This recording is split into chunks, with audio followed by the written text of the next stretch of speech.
Dukung program Desa Bebas Nyamuk di Banyuwangi, Enesis Group akan melatih 150 kader kesehatan di desa-desa untuk mengedukasi masyarakat soal bahaya nyamuk Aedes aegypti.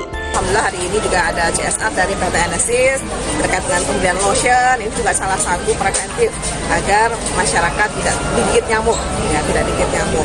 Nah, mudah-mudahan dengan kolaborasi pemerintah daerah dengan private sektor seperti Enesis ini nantinya mudah-mudahan bisa berdampak pada penurunan angka demam berdarah kasus demam berdarah di Banyuwangi. Melalui Sovel ini kita juga ingin meningkatkan kesadaran masyarakat sebenarnya.